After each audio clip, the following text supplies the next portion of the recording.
Hey, second grade. I hope you had a great weekend and you're ready to start off your Monday with some math.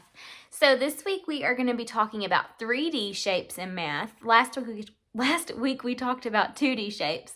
And so we're going to learn about 3D shapes this week. But first we're going to do our number talk and word problem of the day. So let's get started. Okay, so here we have some math facts. And remember, our fact strategy of the month of November is focusing on between facts. So I want you to press pause and see if you can solve these math facts using the between math fact strategy. So press pause and solve each one of these. Okay, hopefully you had time to solve them. So let's look at them together now. Okay, so we have 7 plus 5. Now remember, to use the between math fact strategy, the two add-ins in the problem can only be one apart. So in other words, there can only be one number in between them on the number line. So 5 and 7 just have one number between them. What number is that? It is 6. So using this strategy, all you have to do is say, okay, 6 plus 6. What is that? 12. So the answer to 7 plus 5 is 12. When we use the between math fact strategy, we just use the number that comes in between the two add-ins, in this case it's 6, and double it, and you get your answer. So if you know your doubles really well, the between math fact strategy is going to be awesome for you to use. If you still have trouble with your doubles, this math fact strategy may be a little bit more difficult. Okay, 6 plus 8.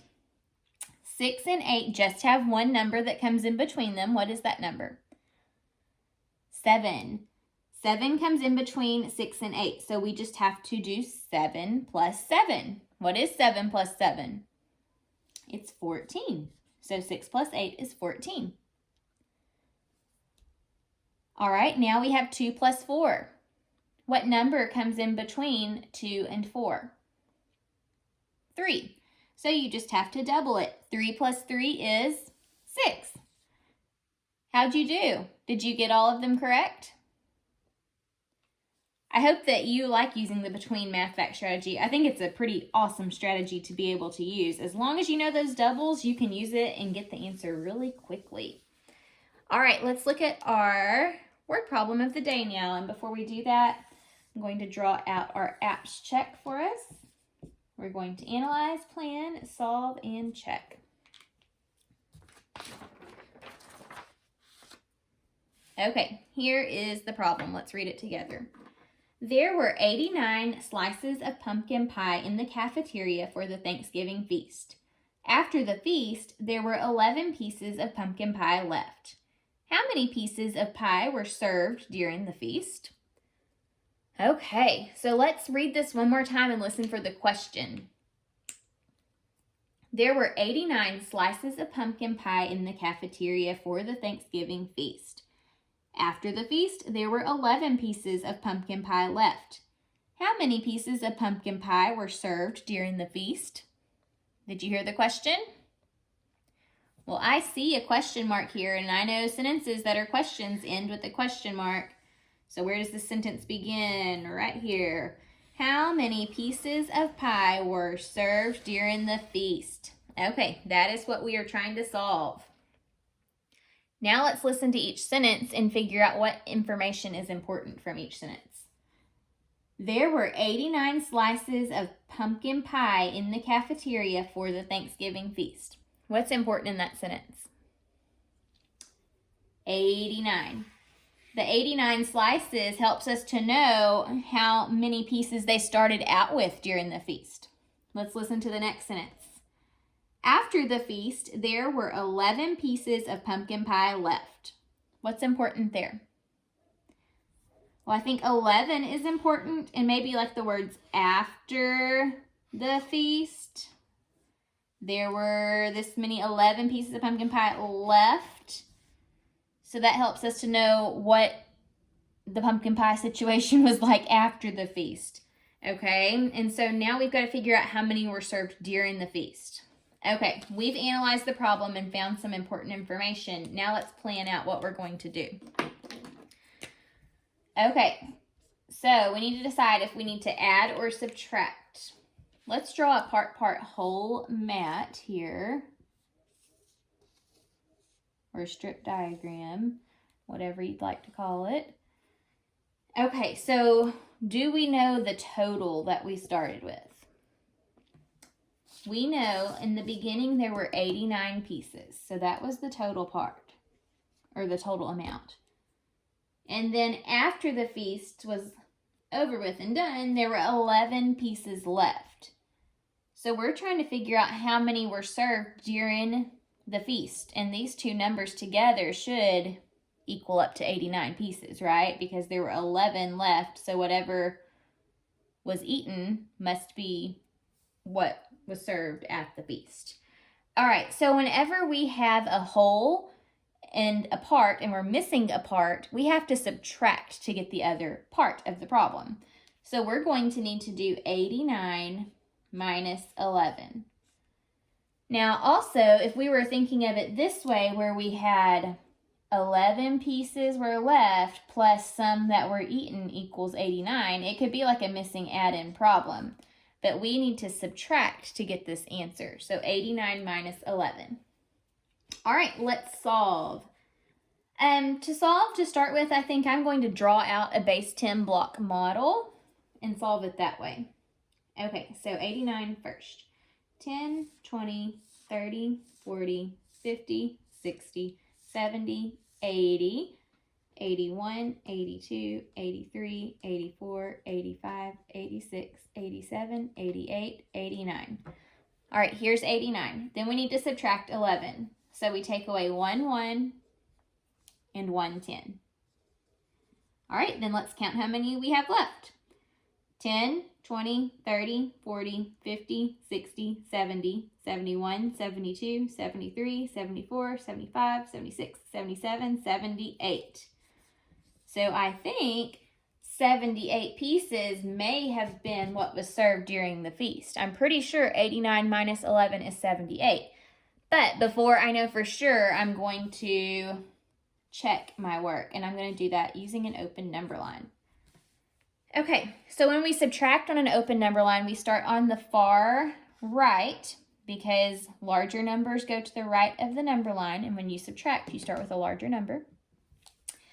Okay, I need to go back 1 10 jump because there's 1 10 and 11, and then 1 1 jump. All right, now let's count backwards. 89, 79, 78. Okay, and that's what I got over here when I tried the problem. So I can answer the question now for sure and be confident. How many pieces of pie were served during the feast? 78 pieces of pie. Alrighty, we are going to move on now to 3D shapes. So let me clear my board here. And get out everything I need.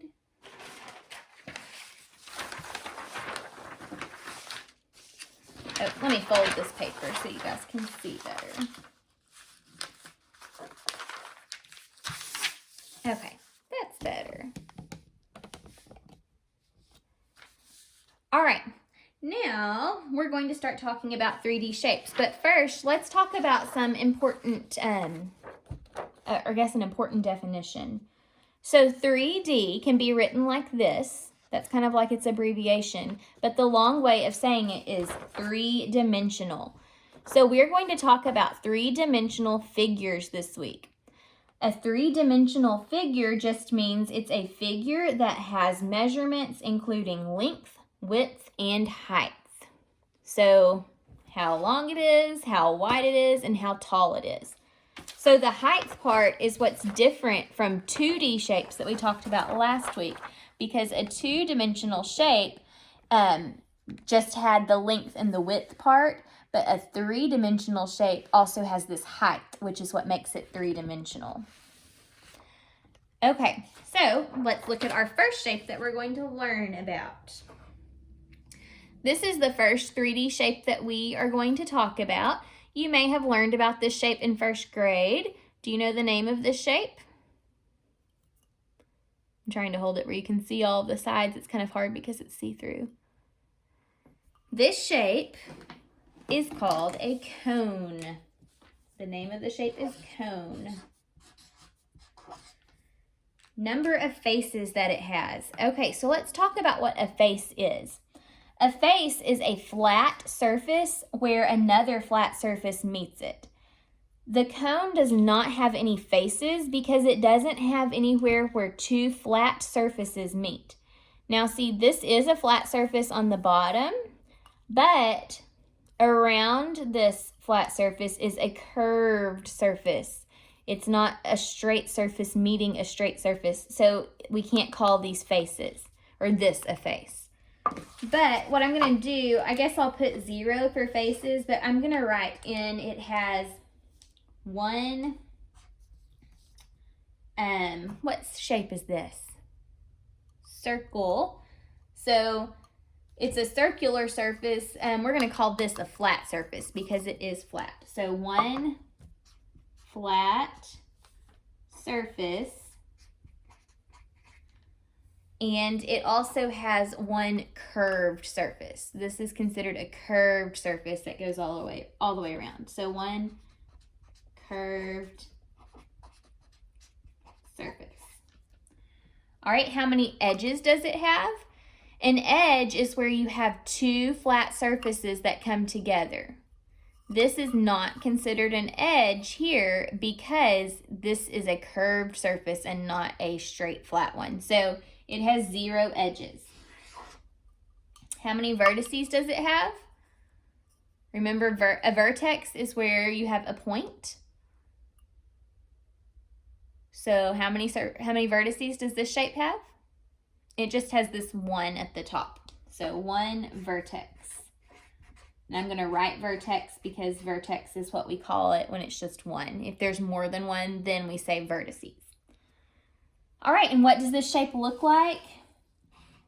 I'll draw it out for us. It's got this curved surface on a flat curved surface on the bottom, and then a curved surface around, just like this. It looks like a cone. It could look like an ice cream cone, or it could look like a traffic cone, but it's in this shape, just like this. And this is a cone. All right, let's look at our next shape for today. This is our next shape that we're going to discuss. Look carefully at it. Do you know what this shape is called? This is a cylinder. Cylinder starts with a C, even though the C sounds like it's an S, it's a soft C. Cylinder. Cylinder. Sorry, that may be kind of hard to see how I spelled that there. You can barely see the R at the end. Okay, this is a cylinder. The cylinder, how many faces does it have? It doesn't have any faces because, remember, a face is where two flat surfaces meet. This does not have two flat surfaces, so it's got 0 faces, but it does have two flat surfaces, so I'll put 2 flat surfaces. See, here's a flat surface and here's a flat surface.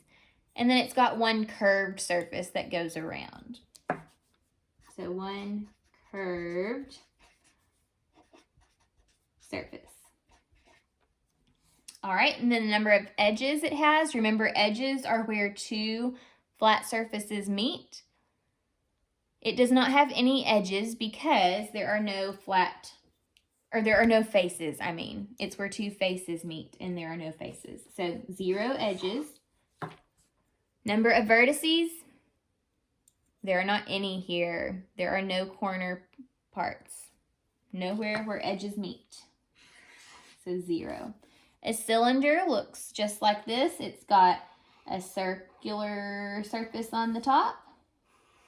And then just like this.